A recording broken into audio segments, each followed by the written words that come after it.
Bonsoir et bienvenue dans cette édition de Récap. Voici les titres de ce vendredi 20 juin. La situation s'enflamme au Proche-Orient. Israël et l'Iran s'échangent des tirs meurtriers depuis quelques jours. Dans le même contexte, Donald Trump menace très sérieusement de s'engager aux côtés d'Israël. Aux États-Unis, une parade militaire a eu lieu, organisée sur demande du président. Elle doit fêter les 250 ans de l'armée américaine.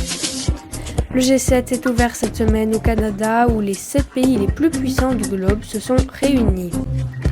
320 millions de francs, c'est le montant estimé à la reconstruction du village de Blatten. Samedi dernier avait lieu, comme tous les 14 juin, la grève des femmes, un événement organisé depuis plus de 30 ans. Le week-end dernier, Festinoche avait lieu, 3 jours de beau temps, mais le dimanche a eu lieu avec une grave tempête, ce qui a fait beaucoup de dégâts. Récap, c'est tous les vendredis à 19h sur la chaîne de TV2000. Bienvenue.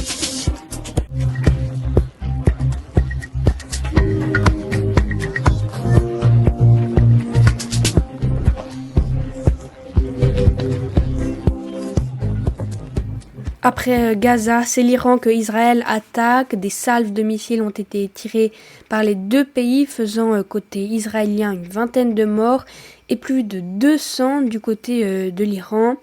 Alors Israël justifie ses attaques par la menace de l'Iran et la possibilité que ce pays obtienne l'arme nucléaire.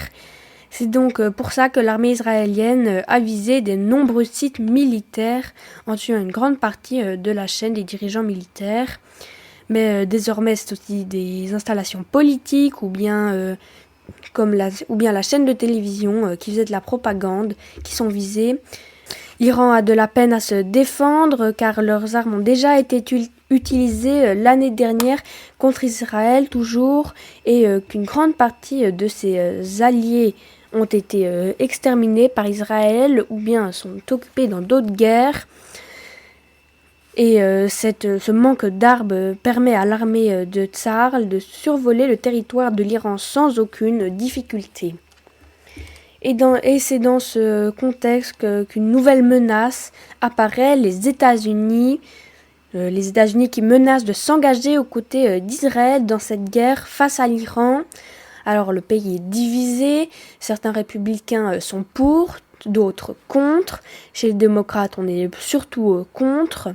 Alors cet possible engagement des États-Unis rappelle l'engagement en Irak et dans d'autres pays.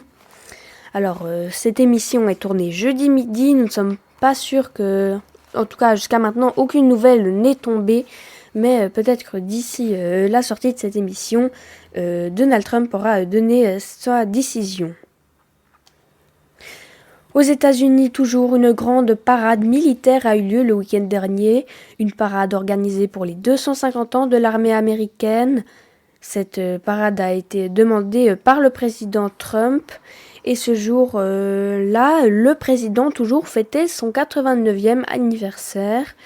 Et en protestation de cette parade, mais aussi en protestation au président et sa politique migratoire, beaucoup de manifestations ont été organisées dans le pays, un peu partout.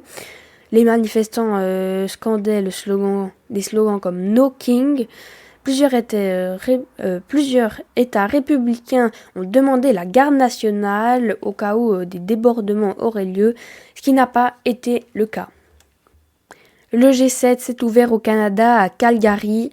Comme chaque année, les 7 États les plus puissants du monde se sont réunis pour discuter des différents problèmes.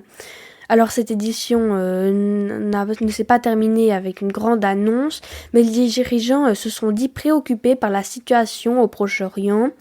Vous dire aussi que Donald Trump a quitté le sommet prématurément pour rejoindre son conseil de guerre, comme était dit en début d'émission.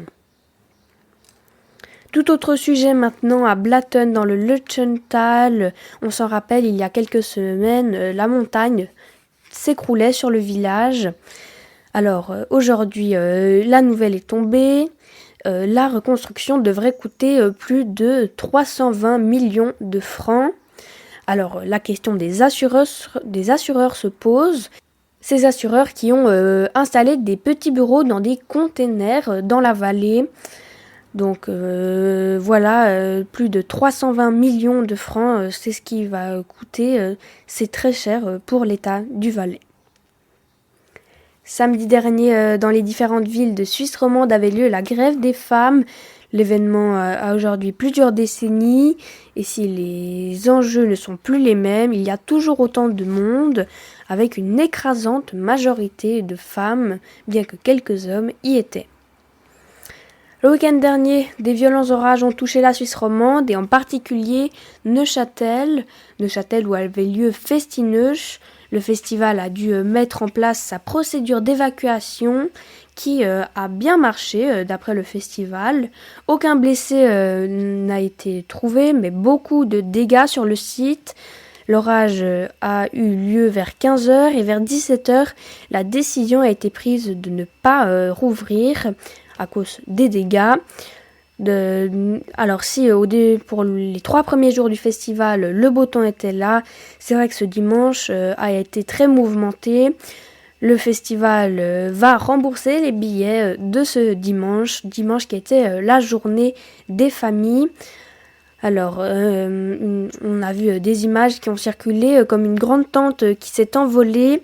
Les événements extrêmes comme ceux-ci vont se répéter au fil des années à cause du réchauffement climatique. Voilà, c'est la fin de cette émission. Merci beaucoup de l'avoir suivi. Récap revient bien évidemment la semaine prochaine. Excellente soirée et à bientôt.